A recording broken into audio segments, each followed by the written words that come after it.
मेरे दोस्तों, मेरे पास बहुत सारे बच्चों के मैसेज आते हैं कि यूपी सब इंस्पेक्टर का मॉक टेस्ट देते हैं लेकिन मॉक टेस्ट का स्कोर फंसा हुआ है, आगे नहीं बढ़ रहा। तो मेरे बच्चे, आप जानते हैं कि यूपी में जो 160 सवाल पूछे जाते हैं उसमें मैथ के 40 सवाल होते हैं, रीजनिंग के 40 सवाल, जीके जीएस के 40 सवाल और हिंदी के 40 सवाल होते हैं। हर सवाल 2.5 नंबर का होता है, तो 400 नंबर का पेपर होता है। और अगर सेफ स्कोर की बात करूं तो जिस बच्चे के 330 की रेंज में नंबर आ रहे हैं, समझिए वो बच्चा बिल्कुल सेफ स्कोर महसूस करें। लेकिन ये जो वीडियो मैं बना रहा हूँ ये उन बच्चों के लिए बना रहा हूँ जिनके 400 में से 200 प्लस नंबर आ रहे हैं, यानी 50% नंबर कम से कम आ रहे हैं, उन बच्चों के लिए वीडियो है। देखिए, अगर आपके 50% नंबर आ रहे हैं तो ये बात तय है कि ने लगभग अपना सिलेबस खत्म कर लिया है। आज जो लड़ाई है ना, वो आपकी नॉलेज की नहीं है, बल्कि आज जो मॉक टेस्ट में स्कोर बढ़ाने की लड़ाई है वो आपकी समझदारी की है कि आप कितने समझदारी से काम करते हैं। तो मैं बहुत साइंटिफिक पॉइंट आपको आज बताने जा रहा हूं जिसके थ्रू आप अपने मॉक टेस्ट में स्कोर बढ़ा सकते हैं। तो ध्यान से इस वीडियो को देखिए और जो आपके इसके अलावा भी सुझाव हो वीडियो के कमेंट में जरूर दी। मेरे बच्चे, सबसे पहला सुझाव जो मैं देना चाह रहा हूँ वो है कि आप एक फिक्स टाइम पे ही मॉक दें। जितने भी मॉक टेस्ट देने वो हमेशा एक फिक्स टाइम पे मॉक दें। जैसे हम ऑफलाइन मॉक टेस्ट कराते हैं तो उस मॉक टेस्ट का टाइमिंग रहता है 11 से 1, तो आप कोई भी टाइम फिक्स करें लेकिन उसी टाइम पे दें एग्जाम। उसके पीछे का साइंटिफिक रीजन बताता हूं। एक बहुत बड़े न्यूरो साइंटिस्ट थे जिनका नाम था डोनाल्ड हैप।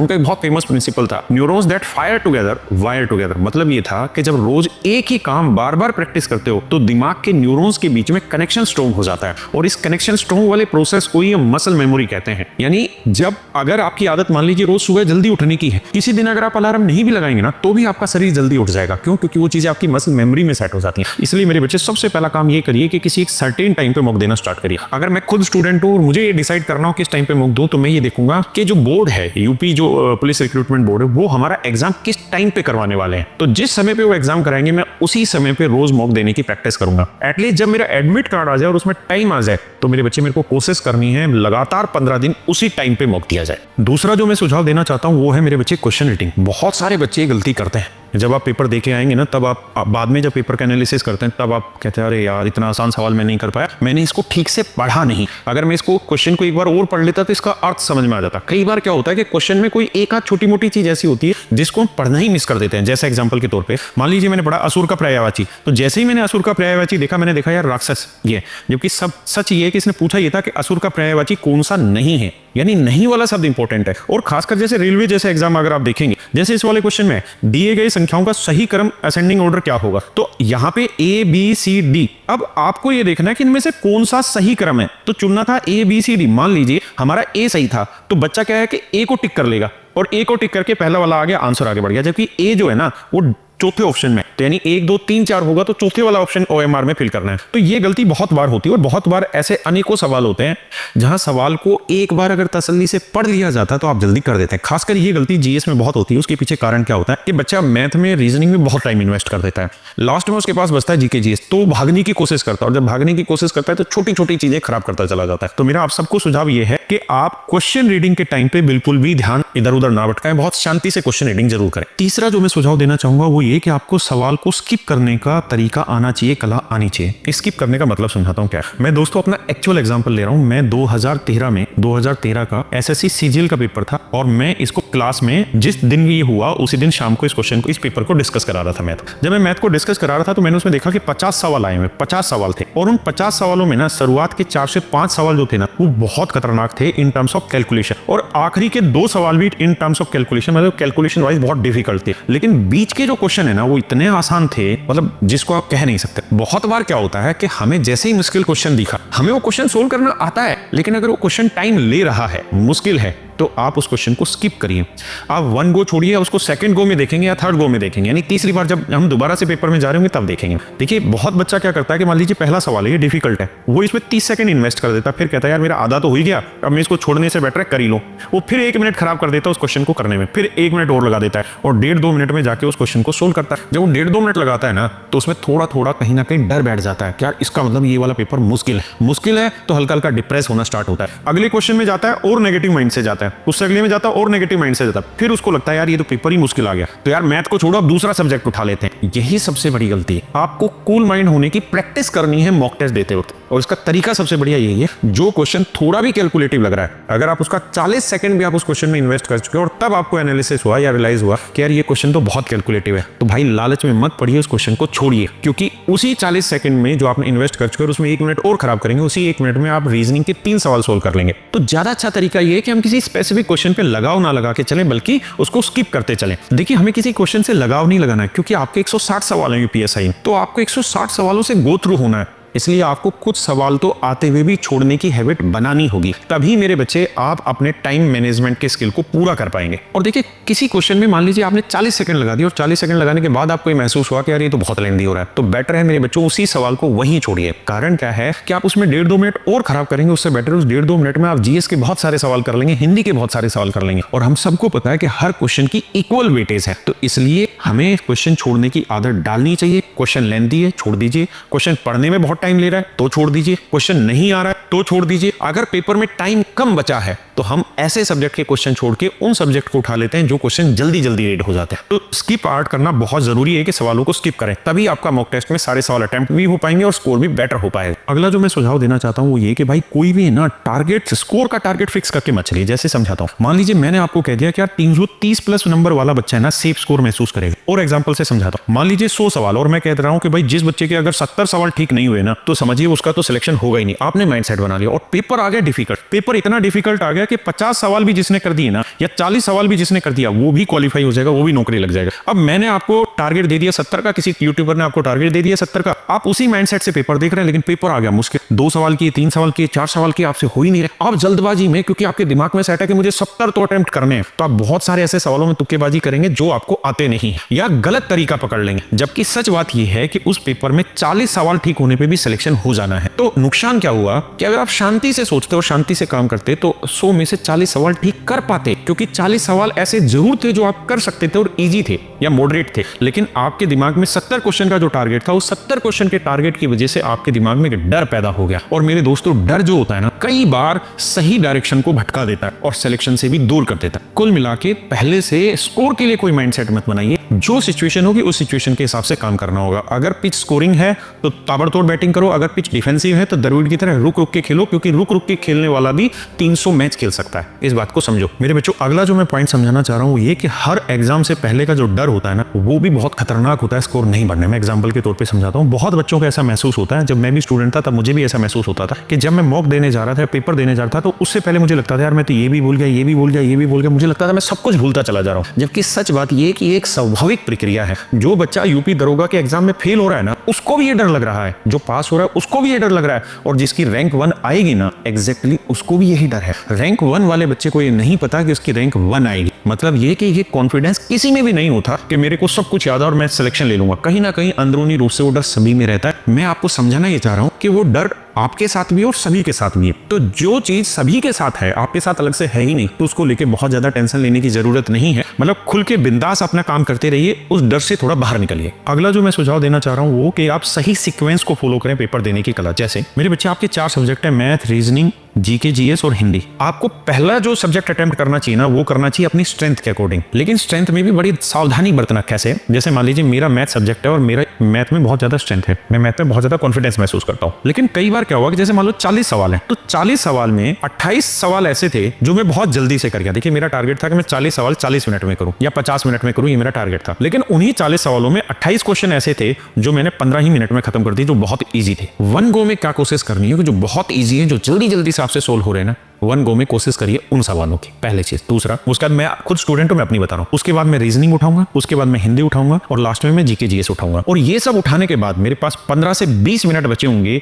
ये वो टाइम होगा जहां जहां मैंने क्वेश्चन वन गो में छोड़ दिया था, स्किप कर दिया था कि यार इस क्वेश्चन को मैं सेकंड टाइम पे देखूंगा कि मुझे सोल्व करना है कि नहीं करना। तो मेरे बच्चे, एग्जाम में सीक्वेंस यही रखिए, जिस सब्जेक्ट में स्ट्रेंथ है सबसे पहले उसको पिक करिए। 2 फायदे हैं, कॉन्फिडेंस बढ़ेगा, क्वेश्चन करेक्ट होने की संभावना ज्यादा होगी। तीसरी जो चीज है वो ये कि अगर आपको उसमें महारत हासिल है तो आपको पता है कि कौन सा क्वेश्चन डिफिकल्ट है, उस क्वेश्चन को तुरंत छोड़ दीजिए, उसको सेकंड गो में देखिएगा कि करना है कि नहीं करना है। तो इस तरीके से क्या होगा कि हर सब्जेक्ट में आप 2 से 3 मिनट का बफर जोन लेते चले जाएंगे और इजीली पेपर कवर हो पाएगा। अगला जो मैं सुझाव देना चाहता हूं वो ये है कि कैलकुलेशन स्पीड पे आपका फोकस होना चाहिए। देखिए, मैथ हो और रीजनिंग हो, ये 2 टॉपिक ऐसे हैं, 2 सब्जेक्ट ऐसे हैं जो सबसे ज्यादा टाइम खाते हैं। इसलिए हमारा सबसे ज़्यादा फोकस इन्हीं पे होना चाहिए कि इनको और इजी टू इजी और कम से कम समय में कैसे करें। तो देखो यार, 2-3 चीज़ें समझा रहा हूँ। पहला कि हमें रोज 15 से 20 मिनट कैलकुलेशन की प्रैक्टिस करनी चाहिए, रोज 15 से 20 मिनट कैलकुलेशन की प्रैक्टिस करनी चाहिए। दूसरा, जो क्वेश्चंस हैं उन क्वेश्चंस की देखिए, सबसे पहले आप मॉक टेस्ट उनके दीजिए या वो मॉक टेस्ट देने की कोशिश करिए जिन मॉक टेस्ट का वीडियो सॉल्यूशन भी आपको अच्छे टीचर दे, वीडियो सॉल्यूशन भी अच्छे टीचर दे। इसका फायदा जानते क्या होगा कि जब यूट्यूब पे वो वीडियो सॉल्यूशन आपको देंगे या कहीं पे भी मॉक टेस्ट का वीडियो सॉल्यूशन देंगे, तो उस क्वेश्चन को सोल्व करने के लिए ना टीचर कोई ना कोई बढ़िया अप्रोच बताता है। तो हम उस अप्रोच के थ्रू ये सीखने की कोशिश करेंगे कि यार हम इस अप्रोच को क्यों नहीं लगा पाए, हम इसके बारे में क्यों नहीं सोच पाए, क्योंकि हर क्वेश्चन है ना अलग लेवल का एक्सपीरियंस और अलग लेवल का एक्सपर्टीज डिमांड करता है। और वो एक्सपर्टीज जो आनी है ना, वो धीरे धीरे इन्हीं चीज़ों को सीख के आनी है। बहुत बार क्या होता है कि बच्चा खुद से ही उनकी कैलकुलेशन प्रैक्टिस करता रहता है, जबकि गणित जैसे सब्जेक्ट में बहुत सारे ऐसे कॉन्सेप्ट हैं जिसको बहुत आसानी से ब्रेक किया जा सकता है।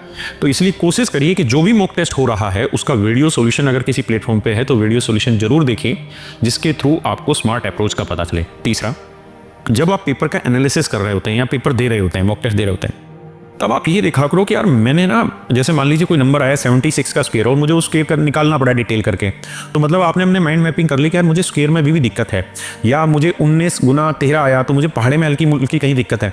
तो जब आप सवाल को सोल्व कर रहे हो ना, तो जिस पार्ट पे दिक्कत आती है उस पार्ट का इंप्लीमेंटेशन ज़्यादा करिए, उसकी प्रैक्टिस ज़्यादा करिए। दूसरा, डिविजिबिलिटी हुआ, यानी क्वेश्चन में ऑप्शन से लड़ने की मैथ की जो ताकत है वो भी आपको सीखनी होगी। तो इसके लिए रोज़ 15 से 20 मिनट कैलकुलेशन करिए। इसका फायदा ये होगा कि जब रोज़ कैलकुलेशन कर रहे होंगे तो ना जाने कितनी ऐसी कैलकुलेशन है जो रिपीट होती दिखेंगी। जैसे मैं जब पढ़ाता हूँ तो मैंने एक चीज़ देखी कि 64 गुना 3 इतनी जगह आया है, मुझे हर दूसरे सवाल में 64 गुना 3 192 दिखाई देता है। तो जब ये चीज़ मैं बार बार कर रहा हूँ ना, तो ये मेरी मसल मेमोरी में सेट हो जाएगी, मैं देखते ही बता देता हूँ इन चीज़ों को। कोई भी टीचर किसी क्वेश्चन को इतनी आसानी से इसलिए कर लेता है क्योंकि उसने उन चीज़ों को बहुत बार देखा। मैंने बहुत ऐसे भी बच्चे देखे हैं जिन्होंने कोई कोचिंग नहीं ली, लेकिन मॉक टेस्ट के दम पे ही उन्होंने सिलेक्शन ले लिया है, सिर्फ मॉक टेस्ट के दम पे। क्यों? क्योंकि उन्होंने इतने सारे मॉक टेस्ट लगा लिए हैं कि उनकी बहुत सारी चीज़ें टिप्स पे आ गई। लेकिन सही तरीका ये कि पहले बैच खत्म करें, उसके बाद मॉक टेस्ट लगाएं। अगला जो पॉइंट मैं आपको सजेस्ट करना चाह रहा हूँ वो है मॉक टेस्ट का एनालिसिस करना। देखिए यार, बहुत ज़रूरी मॉक टेस्ट का एनालिसिस करना। मैंने बहुत सारे बच्चों के मॉक इंटरव्यू लिए हैं और उनमें मैंने जाना है जो सिलेक्टेड बच्चे हुए हैं, बहुत सारे बच्चों ने क्या कि कॉपियाँ बना रखी हैं अलग अलग, और अलग अलग कॉपियों में वो अपनी अलग अलग चीज़ें लिखते रहते हैं। जैसे हिंदी में कोई क्वेश्चन गलत हो रहा है, कोई नई चीज़ पेपर में पूछी गई तो हिंदी के रजिस्टर में वो लिखेंगे, बाकायदा लिखेंगे कि इस मॉक में मैंने ये चीज़ खास पाई। मैथ हो, रीजनिंग हो, जीएस हो, सब में ये चीज़ें लिखते हैं। जीएस में कोई अलग से करंट अफेयर का क्वेश्चन आ गया, उसको लिख लिया। मतलब जो छोटी छोटी चीज़ें आती हैं वो लिखें। देखिए, आपको ये समझना होगा कि अगर 2 घंटे का आपका पेपर है ना, तो आपको मॉक एनालिसिस में कम से कम 4 घंटे का इन्वेस्टमेंट करना पड़ेगा। तो आपका वो 2 घंटे का मॉक सही तरीके से इन्वेस्टेड माना जाएगा आपके टाइम का। एक एनालिसिस का सबसे बढ़िया तरीका है कि आप ये लिखें कि जैसे मान लीजिए 160 क्वेश्चन है, तो इन 160 में से सबसे पहले ये नोट डाउन करिए कि कितने क्वेश्चन आपके 100% करेक्ट है, मतलब जिसमें आप कॉन्फिडेंट थे और आपको अच्छे से आते थे। दूसरा, उन क्वेश्चन की मार्किंग करिए जो सही तो हैं लेकिन तुक्केबाजी की वजह से सही, क्योंकि तुक्केबाजी आज इस मॉक में ठीक बैठा रही, कल वो उस मॉक में गलत भी लगा सकती है। तीसरा, जब आप ये तुक्केबाजी लगा रहे हैं, या इसी तुक्केबाजी को मैं और अच्छे से नाम दे देता हूं ऑप्शन एलिमिनेशन, ऑप्शन एलिमिनेट करना, ऑप्शन एलिमिनेशन। तो ऑप्शन एलिमिनेशन में आपको ये देखना है कि भाई मैंने किसी ऑप्शन में 4 वैल्यू दे रखी थी, 4 ऑप्शन दे रखे थे और मैंने इस ऑप्शन को चुना। तो एनालिसिस में मुझे ये देखना है कि मेरे पास कौन कौन से वैलिड पॉइंट थे कि बाकी 3 को एलिमिनेट करके मैंने इसको चूज किया, है ना। या मैंने किसी ऑप्शन को गलत माना तो किस वजह से गलत माना, कि यार इसके पीछे ये कारण हो सकता है इसलिए गलत हो सकता है। तो हमें इस तरीके से काम करना पड़ेगा कि यार कौन सा ऑप्शन जो हमने ठीक किया, अगर वो ठीक हुआ है तो आपने उसी को क्लिक क्यों किया, कोई तो रीजन रहा होगा आपके बैकअप माइंड में। और जो गलत हुआ उस पर भी हमें ध्यान देना है कि हमारा गलत क्यों हुआ, या हम इस पर और क्या क्या चीजें सोच सकते थे। इसी में मैं एक चीज कहना चाह रहा हूँ कि जैसे मान लीजिए हिंदी आपका कोई सब्जेक्ट, और हिंदी सब्जेक्ट में कोई कॉन्सेप्ट है ए और इस कॉन्सेप्ट पे आपका सवाल गलत हो गया, तो आपको ये देखना है कि इस कॉन्सेप्ट में क्वेश्चन मेरा गलत क्यों हुआ, टीचर ने नहीं पढ़ाया, मैंने नहीं पढ़ाया, या मुझे याद नहीं है। तो तुरंत की तुरंत इसका एनालिसिस करना और इस कॉन्सेप्ट को जल्दी से खत्म कर लेना है। सेम इसी तरीके से मैथ में ऐसा मत करिएगा कि जैसे मान लीजिए कोई प्रॉफिट एंड लॉस का आपका क्वेश्चन गलत हो गया, तो ऐसा नहीं है कि आपको प्रॉफिट एंड लॉस नहीं आता, वो आपको आता है। आपको ये देखना है कि ये क्वेश्चन किस टाइप का था, तो उसी टाइप का आपको रिवीजन करना है। बेईमान दुकानदार का था प्रॉफिट एंड लॉस में, या मिसलिनियस टाइप का था, है ना। तो हमें ये समझना है कि कौन सा क्वेश्चन किस चीज़ की वजह से हमारा गलत हो रहा है, तो उसी जगह जाके उसका विश्लेषण करना है हमको। अगला जो मैं सुझाव देना चाहता हूँ आपको ये कि जब आप मॉक टेस्ट का एनालिसिस करते हैं, उसका जो रिजल्ट आता है तो उससे डरिए मत, उससे दूर मत भागिए। कारण क्या है, मैं आपको एक कहानी समझाता हूँ। मैं किसी भी बच्चे का अगर असेसमेंट उठाऊंगा ना, तो उसका असेसमेंट यही मिलेगा कि मान लीजिए 400 नंबर में से पहले मॉक टेस्ट में उसके आए 140 नंबर, अगले मॉक टेस्ट में आगे उसके 170 नंबर, अगले मॉक टेस्ट में उसके आगे 400 में से फिर 150 नंबर, जब आप लगातार देखोगे ना तो आपको इसी तरह से बढ़ता घटता दिखेगा। लेकिन जब आप 15 मॉक टेस्ट सेम टाइम पे रोज लगा लेंगे ना, 15 मॉक टेस्ट से रोज गुजरेंगे, यानी 15 दिन 15 मॉक टेस्ट से जब आप गुजर जाएंगे, तब आपको ये महसूस होगा कि आपका ये जो ग्राफ है ना, ये धीरे धीरे ऊपर उठता चला जा रहा है, और कब आप 350 प्लस स्कोर पे पहुंच जाएंगे आपको खुद पता नहीं चलेगा। भाई ये हर बच्चे के साथ स्वाभाविक सी घटना है कि स्टार्टिंग में 2 साल लग जाते हैं बच्चे का, किसी भी जॉब में सिलेक्शन नहीं होता, और जिस दिन होने लगता है ना तो एक साथ लगते 10-12 नौकरियां सरकारी हाथ में आ जाती हैं। क्यों? क्योंकि आपकी तैयारी का ड्यूरेशन चल रहा है, एक टाइम के बाद वो तैयारी पकती है, और जब पकती है तो फिर आप हर नौकरी के लिए एलिजिबल हो जाते हैं। तो कोई भी मॉक टेस्ट दे रहे हैं तो उसके रिजल्ट से घबराना नहीं है, ये एक स्वाभाविक प्रक्रिया। किसी बच्चे ने तो 50 नंबर से स्टार्ट किया होगा, 400 में से 85 नंबर आ रहे होंगे, यहाँ से स्टार्ट किया होगा। आपको धीरे धीरे एनालिसिस करते जाना और ऊपर उठते चले जाना। यही मेरे प्यारे बच्चों मॉक टेस्ट का तरीका है, और हर बच्चे को इन्हीं सिचुएशन से होकर गुजरना है। मेरे दोस्तों, अब मैं जो आपको बताने जा रहा हूं वो सबसे खतरनाक पॉइंट है, जो हर बच्चा गलती कर रहा है लगभग, जो कामयाब नहीं होता। मेरे दोस्तों, मैं उसी सबसे डेंजरस पॉइंट के बारे में आपसे चर्चा करने जा रहा हूं। दिक्कत स्टूडेंट की क्या होती है, आज स्टूडेंट ने मेरी वीडियो देखी तो मेरे अकॉर्डिंग उसने अपनी स्ट्रेटजी बना ली। 10 दिन बाद उसका स्कोर बूस्ट नहीं हो पाया स्ट्रेटजी से, उसका जहां स्कोर है वही रह गया। इतने में देखा एक और इन्फ्लुएंसर आया और उसने एक और नई स्ट्रेटजी बना के बच्चे को दे दी। बच्चा तुरंत की तुरंत अपनी स्ट्रेटजी चेंज करेगा और उसको फॉलो करने लगेगा आंख बंद करके। जब उसको फिर 10-12 दिन नजर नहीं मिलेगा, फिर किसी तीसरे की स्ट्रेटजी फॉलो करेगा। और आजकल तो एक और बड़ा काम हो रहा है, जो टॉपर्स आते हैं, देखिए आप लोगों को ये समझना होगा कि जितने भी टॉपर्स हैं उनमें से 90% जो टॉपर्स हैं वो आज के टाइम में फेक स्ट्रेटजी बना के दे रहे हैं।